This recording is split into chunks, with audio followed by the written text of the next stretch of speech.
Here's one for the parents. Do you censor music for your kids to listen to? A writer for Scary Mommy says she lets her kids listen to explicit lyrics because trying to keep them sheltered is going to make the appeal even stronger. So, do you agree with this thinking, parents? Yeah, I do let Marqueza listen to music with explicit lyrics, but not because I think I'm trying to shelter her. I'm actually trying to do the opposite. I feel like I'm trying to inoculate her with what is really everywhere, namely right here. Yeah, I do swear a lot. And of course, I don't, I'm not a trucker around my daughter all the time, but it does come out. But for me, it doesn't come just like, here's the song, and then like I walk away. There are many discussions that come along with the music.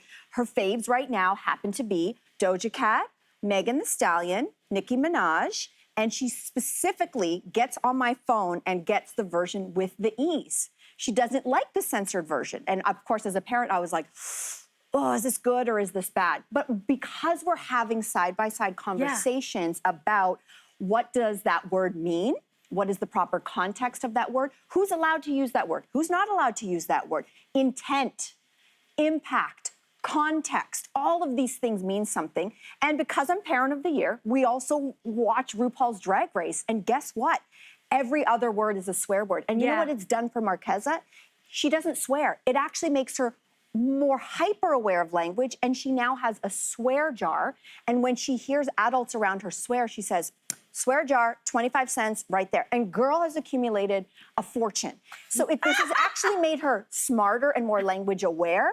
And I've never heard her swear. So it's like sex ed, right, Sin? Yeah. Talking about sex is not going to make them have sex. It's going to educate them. So I feel They're like more hopefully discerning. Yeah. that's the right. We're doing the same approach with Jaya mostly, and he's also like a swear police. So, and he gets it. I was like, know your room, know your audience. You if you do this at school, you're going to get in trouble. Like, just so you know. And he chooses not to.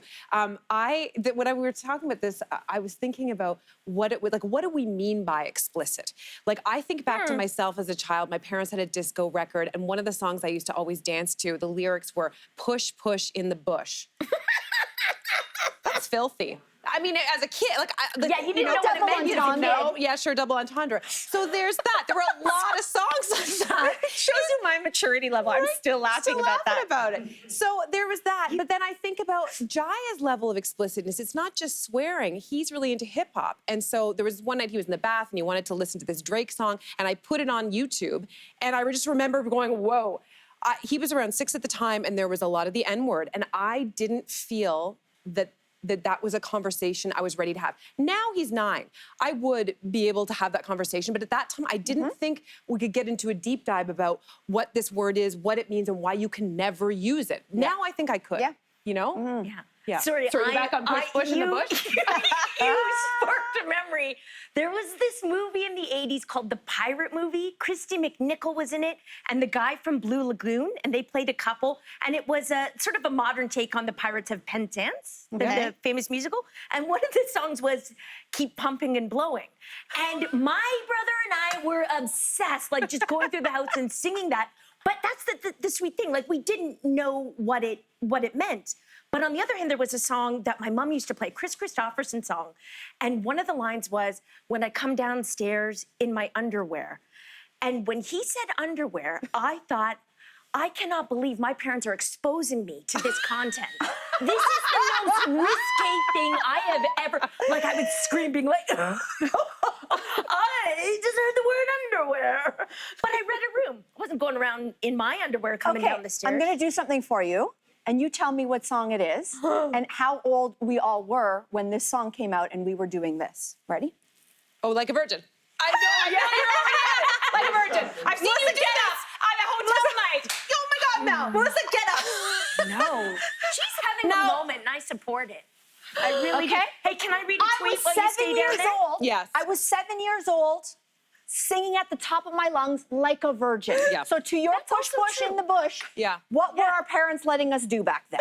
Yeah. Hey, Jeanette on Facebook says, I never censored music for my daughter. The deal was she could listen to anything she wanted, and we would discuss, listen to this, Mel, the lyrics, themes, innuendos. We had great conversations on road trips, listening to all kinds of songs. It's interesting hearing it from a kid's perspective and seeing their taste in music develop. Jeanette, thank you. Thank you for that lovely comment. Gave our producers the best replay content. Like, that is just the only clip that we're going to see over and over again. But doesn't it remind you? It doesn't.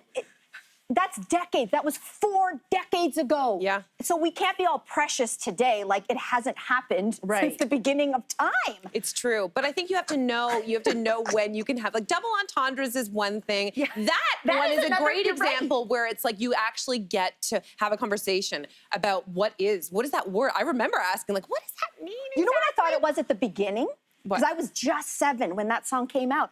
Because we're Catholic. I actually thought that you It were was about Mary? emulating Mary, Oh, oh. the mother of Jesus. And I said, Fascinating kid wow, brains. that's not bad. Like that? But I Is that don't what know. Mary did? At 7, you don't know the sexual reference. Maybe 7-year-olds today do. Right. Back then, as a 7-year-old, I didn't know the sexual reference. I was like, like Virgin Mary. How I'm lovely. wearing white like Madonna. Another win for the Catholic Church So- right there. Should we try to pivot here? I think we're going to move on before we get into any more crawling.